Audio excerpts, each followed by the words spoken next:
Well, good morning, everybody, and welcome to another Wednesday. So if it's a Wednesday of the Sports Community live stream, it's the Vic Health doing sport differently. And I am really, really excited to be joined by Spiro Espositos from the Maidstone Tennis Club. Spiro, welcome to Sports Community. Thanks very much, Steve. Thanks for having me on board. No, really looking forward to the story of the club. Now we were talking, you're the secretary of the club? I am indeed. Yes. I got the so typically it's the secretary that does all the work, the president that gets all the credit. So good to be talking to the engine room of the club. So, great, thanks. from introducing a new participation program into the Maidstone Tennis Club, what did your club do, and I guess why did it go down that path? Well, we're just looking at some activities that could help, to broaden the base of the club, and also the fact that we're in a diverse community setting anyway. Being in the western suburbs is just a melting pot of different different cultures, people from various backgrounds. So we had a good facility that we wanted to take advantage of, so that we could draw people in to actually play sport, physical activity, just get them, off the computers, off the TVs, and just get out and do some sort of a healthy activity. Did you probably have one or two nationalities kind of being represented in your membership base? Is that how you kind of? I think it's just general. I mean, we've got our background, our membership background is diverse in any case, so it wasn't very hard to do that. Yeah, cool. Yeah. So, what did you as a club decide to do, and how did you do that? Well, obviously, I said we're looking for any sort of activity that could help promote the club and obviously get people on board. And Tennis Victoria had an initiative that they were going to kick off. Well, it was kicked off last year. Yep. Towards the back end of last year, called the Get Your Racquet On program. And we thought that would be a good opportunity for our club, to get people in. And that activity, it didn't rely on people having any, predetermined skills at tennis. It didn't matter what level it was, if you've never played before, or if you had played before and you didn't want to get back into it. We thought this was a perfect initiative that Tennis Victoria had implemented. We thought we were happy to come on board with that. And use that to get people to come in and use our facilities. And lots of clubs don't realise that their peak sporting body, whatever their sport, has got lots of different, I guess what would be called sports products, to not just the traditional competition format of the sport that we've always been used to. And I think, so how did you learn about the Get Your Racquet On program? Was it through, did you go, well, we've got a problem, what's there available to help us, or did Tennis Vic and Tennis Australia kind of promote it to you? Yes, that was the latter. More the latter. I mean, obviously we have our own social night, which we had on a midweek, pick the night, Tuesday night or a Thursday night, depending on what night was available for members or anyone really, or competitions that we may have had. And our participation leader from Tennis Victoria, Jess, I'll just give her a shout out. It's fantastic. Yeah, of course. She's fantastic. She's helped us no end, and people of Tennis Victoria generally are very helpful. As I said, they launched this new product or new initiative that, as I mentioned, anyone could play. It didn't matter. And I thought, well, this could dovetail nicely into what our social night was. We could sort of expand it. Yep. So we could run it potentially on the same day, so people could come along, play we'll get involved with the Get Your Racquet On program. And if they liked what they saw and how they were involved, that might stick around for the rest of the night when the members rock up and just have a social hit. And we sort of thought we could build our social night around that. Well, fantastic. I mean, you just highlighted another thing that clubs are really surprised about often is they don't realise the amount of sport that their the amount of support their peak body can give them when they're looking to do. It's really to do anything, introduce new programs, facility grants, whatever. It's it's one of the hidden untapped resources for clubs is peak bodies have got staff there that's their job to help them. Yeah, and you're absolutely correct, Steve. There's no doubt that the resources that, well, in our case, Tennis Victoria, yeah, they always say, if you've got any issues or you want support for anything, just contact us, and we're more, they're very willing to help, and I find they do. And with any other help that we might want, like having some sort of an online booking system, yeah, that might help us try and make it a bit more seamless in getting people to, book a court or, make some inquiries, for membership or competition or whatever, coaching, whatever the case may be. Yeah, they've got it all. Lots of resources available. Absolutely, they do. Yeah. Yeah, and we come at the angle for volunteers of how do you make it as easy as possible. And one of the key things is how can your peak body help you with whatever it is, programs, what's your challenge, talk to them. Same as council. And they're just staggered at how much support is around if you know who to ask for that help. So that's correct. The Get Your Racquet On program, which was created by Tennis Australia, lots of research, lots of background in it. So they've done all the work. Just tell us a little bit about what the program was and what were the activities that you got, the people that had never played tennis before, what were they doing and why was it attractive for them to come down? Well, what they did, they implemented sort of modified tennis activities, if you like. Yep. So they would provide all the equipment that was necessary, for the program. So we didn't have to provide anything except for the courts themselves, pretty much. Yep. And they provide all the equipment, modified small, medium rackets based on different sizes, of course, different type balls and small nets, cones, markers, all sorts of things. Plus, we went through an induction or training program before the program started, beforehand. So we had some training, we had some, meetings to discuss some of the philosophy behind it. And once we had that training, it was on. But of course, all throughout that, assistance was, just at a very close at hand, if we needed any help. And basically, but still, we didn't have to follow the strict guidelines of how to implement it. So they say this is the way these games are based, but there's obviously room there for flexibility based on who comes and if you need to modify any activity, that was also. So who did you target? Who did you target? Like, what sort of audience? Was it adults? Was it men, women, or children, or what time did you run the program? Yeah, good question. It's actually aimed at adults. Yeah. Because the aim is to try and get people, as I said initially, that may have played tennis in the past, but for some reason they dropped it.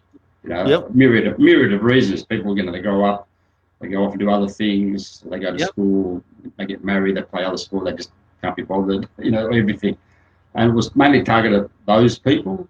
Just want to try and get them back into enjoying tennis again. It didn't matter what their standard is, and that's what these.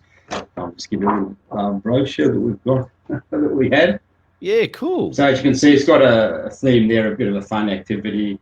Obviously you don't have to be Roger Federer or Serena Williams, or Ashmode, I should say. So a bit of a hit and giggle, but there's different standards as well. So if someone was at a more advanced level, that obviously would have an activity for them that would suit them as well.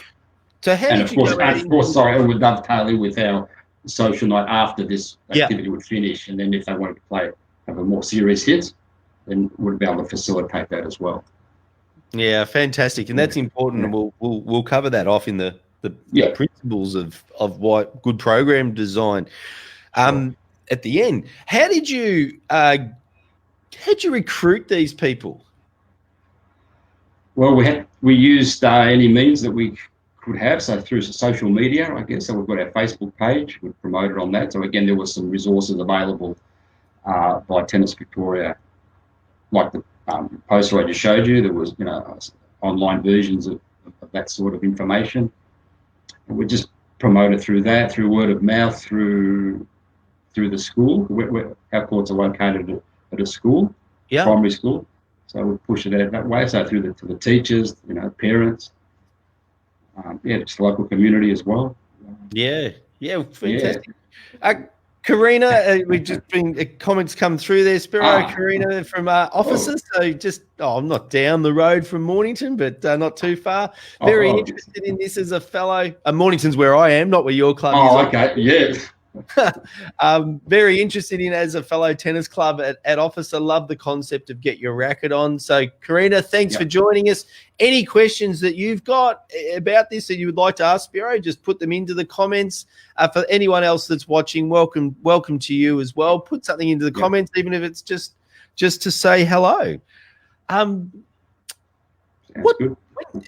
How long did the program go? So what times? Let's start with the logistics. What time of the day or day did you do it?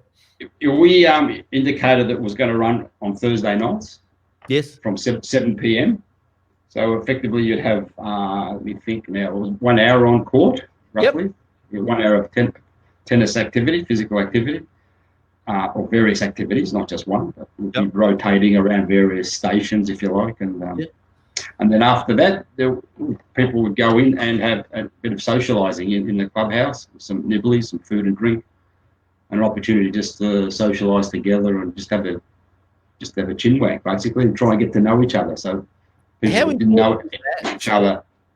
I think that's very important because you get people on their own that might think, geez, I wouldn't mind having a crack at playing tennis, but I don't know anyone, I don't know anyone else that plays tennis. So, it's a bit hard to play by yourself unless you've got a wall or something like that.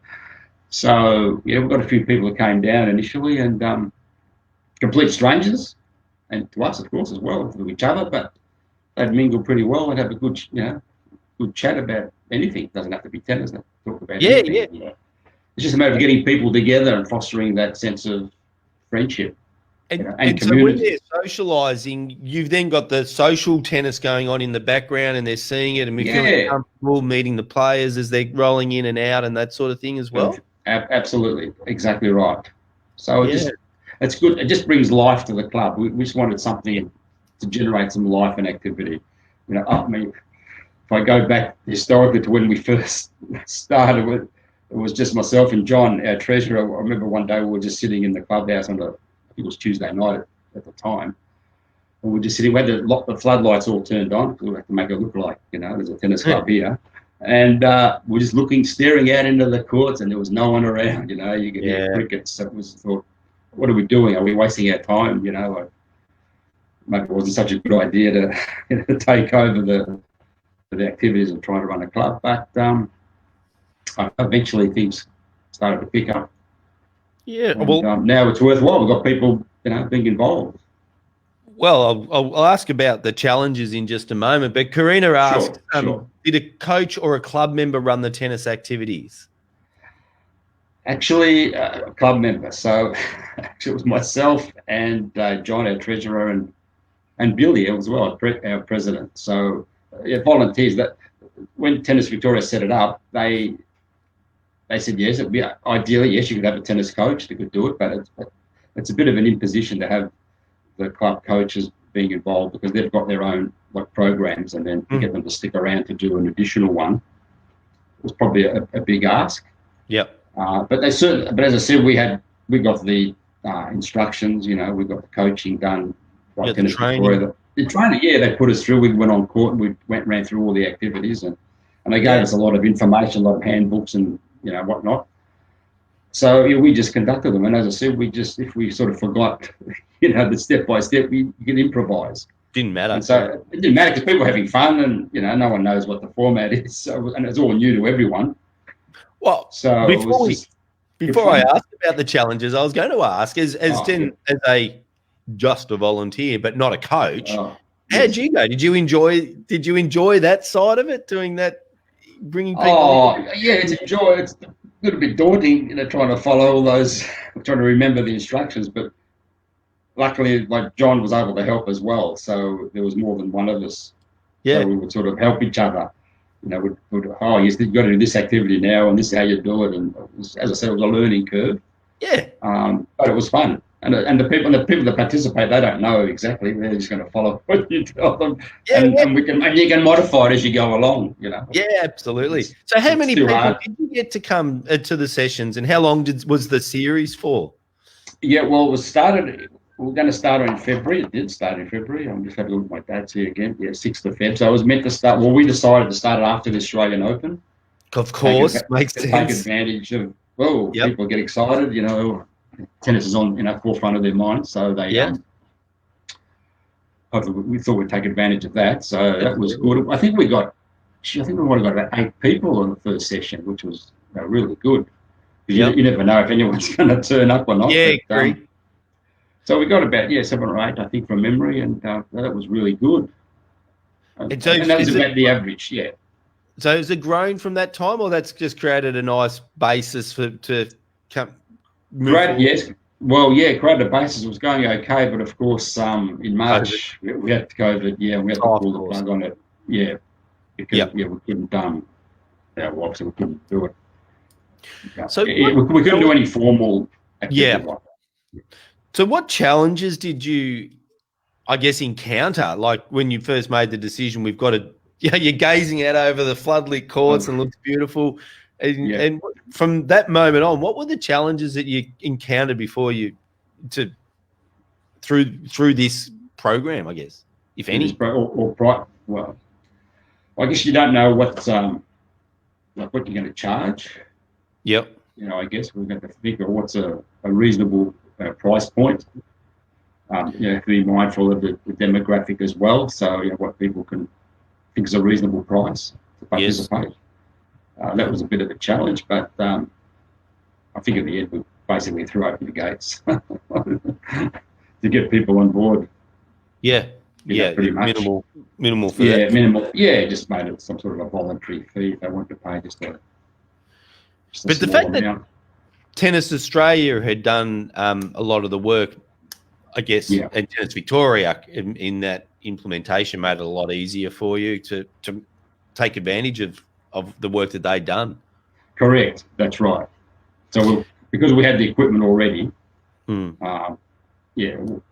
was a bit of a no-brainer just to try and, the main focus was to get people on board and let's get bums on seats, as they say, and not worry too much about finances. Yeah, because that'll come later if you can get them staying in the club, for sure. Yeah, of course. Yeah, that would be a byproduct, although it was highlighted, the idea is not to sort of spruik membership or anything like that. That would just be a natural progression. If anyone felt that wanted to become a member or look at playing more frequently, that was an option. But we certainly didn't push that side of it. It was completely left it up to the individual whether they wanted to come once or more often. It was up to them. No pressure at all. No pressure to participate. I mean, you could come to the program and not play tennis. That was another option. You could just come and just socialise, I guess, with that second part of the program. Cool. That's really cool. And how did it? How did the people feel coming to the program? I think they were a bit upbeat. Yeah, very excited. That was we felt buzz as well. It would lift us up, and we're looking forward to it as well, and participating in the activities. As I said, they're not strictly traditional tennis activities where you're having rallies and playing matches and that. It was sort of little games and activities, but you would still get a workout. That was the thing. You would still be puffing after it. If you're running around, you might be playing on a little mini court with a more soft ball and a smaller racket, but you still have to run and dive across and get the heart pumping. And I guess that was the thing. Well, and that's another thing that people don't. I mean, it's such a common experience. You're kind of thinking, will they even come? But what you find is the people are going, I think. Thankfully there's something that I can do that I'm comfortable for, that matches me, matches my, and the enjoyment and you called it the buzz it's a common theme all the way through. Create opportunities for people that aren't normally participating, and people respond really positively and really strongly. Yeah, and that's exactly right. And we just found, funnily enough, through the COVID, we had a lot more inquiries for people to play tennis, to hire the courts. And I think because of the lack of other alternatives, tennis being an ideal social distancing sport. Yeah. So just picking up before we wrap up, so I'm very conscious of your time, but Karina's just got one last question. What equipment were you able to access through tennis program? Yeah, well, they provide a whole suite of equipment. So they were, as I said, there were tennis rackets, different sizes, mini rackets, medium, small, tennis balls, different compressions, soft, not so soft, mini nets, plus some little cone things, little markers to mark out a little mini court. They even gave us a boombox, so you could play, pump music through there. So while you're doing these activities, there was music playing and everyone's sort of having fun. And we'd set up a little drink station as well. And people, you play for 10 minutes or whatever, have a break, have a drink, and then you rotate and then do something else. It was quite good. We're really getting into it just before we had to pull the plug. Oh, that's great. And it's funny, isn't it? They give you a boombox where two words that are synonymous with tennis, particularly in the Australian Open, is quiet, please. That's right. It's turns everything on its head, and that's the wonderful thing about these programs that are designed to bring people into our clubs. And if we just look at, as we do after every one of the Vic Health Doing Sport Differently sessions, we kind of look at the principles of sports participation and attracting new people to sport that have come out of the research from La Trobe University and Vic Health. And if we kind of, when we're using the programs created by the peak bodies, they've done a lot of work engaging the target and audience and thinking about what they want. But as you said, Spiro, and then designing the program that caters for the different skill levels, but also creating that pathway. So you putting the program on before the social tennis, which is a much better idea than putting it on before the competition tennis, because the step from entry level to social is not great and quite obvious. The step from entry level to competition would be daunting and not likely to bring them back. And so creating that social side that brings them back for the social side, which we realize all the way through this Doing Sport Differently series, is so important. So again, what you've just described to us, and it's such a pity, isn't it, that COVID, for the obvious reasons, but for the timing of your program, that it just came at the wrong time, as you were getting some real strong momentum. Yeah, that's correct, Steve. Yeah, we found we just getting some of the activities down pat, and we were just modifying them as well to cater for the different people that were participating. And you're right, it was looking pretty good there for a while, but anyway, it is what it is, and we'll hopefully be able to kick it off again, very soon. Well, and we've still got all the equipment. We've still got all the equipment. We're all ready to go. And you also know now that people want you to do it. Yes, exactly right. Yes, we've had, as I said before, we've had we've had inquiries even during the pandemic. People wanted to get on and just run around, do some exercise. And of course, tennis being the ultimate social tennis sport, apart from golf maybe, but you're at one end of the court to another from the other person, so it's it's a great sport, great exercise. Well, Spiro, thank you so much for sharing the story of the Maidstone Tennis Club. I look forward to seeing how it goes post-COVID. And Karina, to you, thank you for your questions, because I had most of them, but it's always good to get the questions from the clubs. So, Spiro, thank you so much for your time. Thanks very much, Steve. Thanks, Karina, for your questions. It's been a pleasure. Thank you very much. It's great fun listening. Well, I find it fun anyway, listening to the stories of clubs doing just sensational things. So, to everybody, for those that watch the video, the live stream live, thank you so much for being part of it. For those that are watching the video later on and the recording, thank you for taking the time. So until tomorrow, I'm Steve Pallas, and thank you for being part of our sports community.